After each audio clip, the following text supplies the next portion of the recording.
Christian Horner has just started attacking everyone after it looks like his problems went away during this race weekend.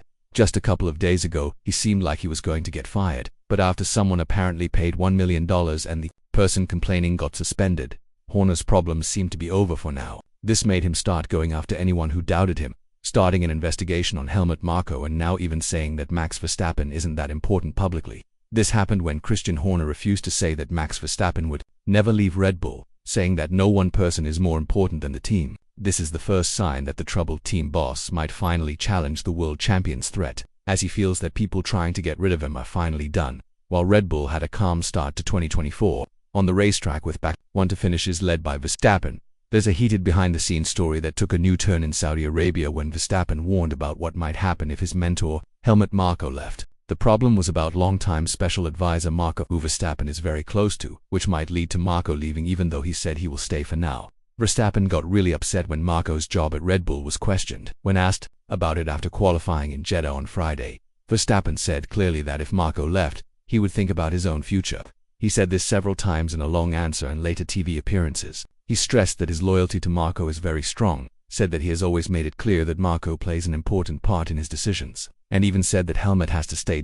And now Horner has talked about the possibility of a future. Without Verstappen you can never say never, Horner said after the race, talking about the possibility of losing Verstappen. If a driver doesn't want to be somewhere, then they'll go somewhere else, but I can't see any reason why anybody would want to leave this team. I think he's got great support around him and he's doing a wonderful job with a great car. Verstappen's contract with Red Bull runs until the end of 2028.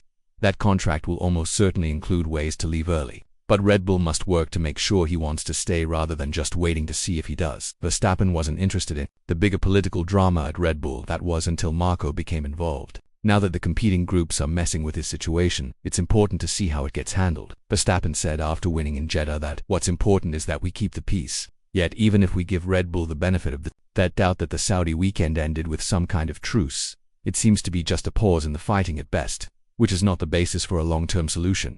Horner said after the race that his relationship with Marko is not a problem, admitting that he is always outspoken but that's Helmut. He also said that Mintzlaff and another Red Bull CEO, Franz Tost, who was also in Jeddah, had been very supportive.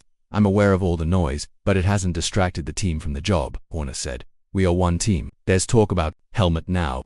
Helmut doesn't work for me. He doesn't work for Red Bull Racing. He works for Red Bull GmbH. But I think you can see there's a very clear path. He's looking forward and wanting to continue this incredible winning streak that we've been on. Horner also says his relationship with Verstappen is great and there is no stress inside the team. However, in response to Verstappen's hint that he would quit if Marko did, Horner told Sky Sports F1 that no one person is bigger than the team and that anybody who does not want to stay at Red Bull, including Verstappen, cannot be forced to stay. It's like anything in life. You can't force somebody to be somewhere just because of a piece of paper, Horner said. If somebody didn't want to be at this team, then we're not going to force somebody against their will to be here. And that applies whether it's a machine operator or a designer or somebody in one of the support functions that runs through the business. Being involved in a team like this takes commitment and passion, and Max has that. We've seen that he's been here since he was 18 years of age, and I have no doubt of his commitment and passion going forward. But that's the way it is.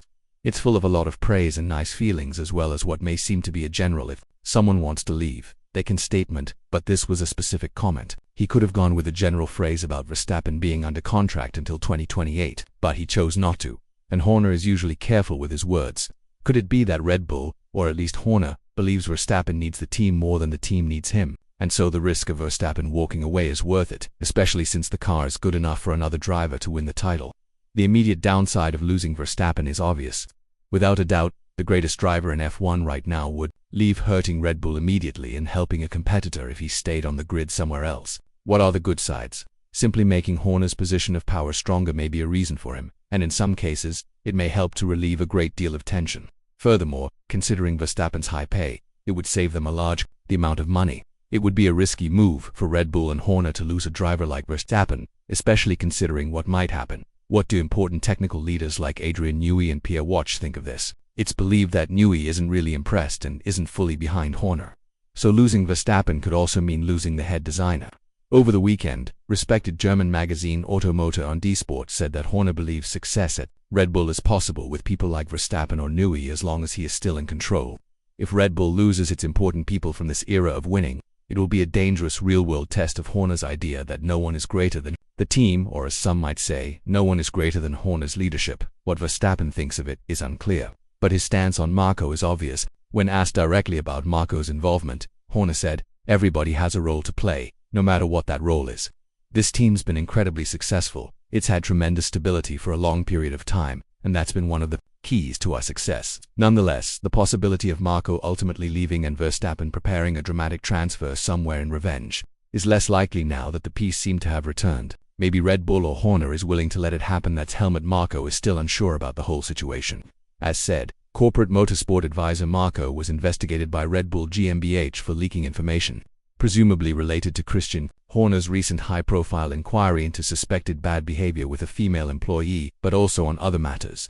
Marko speaks freely on and off the record to many people in F1, including the media, much to the annoyance of Red Bull, who does not consider him an official spokesperson, despite his role in the company, an effort to silence the longtime special advisor, or perhaps suspend him as he claimed on Friday, seems to have Marko wondering if it was worth staying with Red Bull, provided he wasn't pushed out anyway.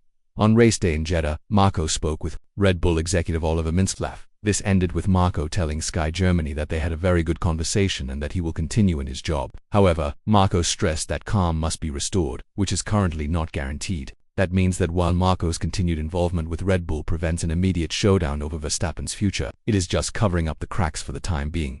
Red Bull is now far from peaceful. While the team has had a great start to the season on the track, there is a battle for control off the track that threatens to tear the team apart from within. Marko's situation is only the latest twist in a chaotic internal scenario at Red Bull, which came before the particular Horner issue, which gets us back to the question of whether peace can truly be restored if everyone remains in place. What happens to Marko in that scenario? And as he made painfully obvious, how this affects Verstappen as well, especially now after Horner stated that literally everyone is free to leave. What do you think? Is this the end of all the drama, and will the team just stay as it is?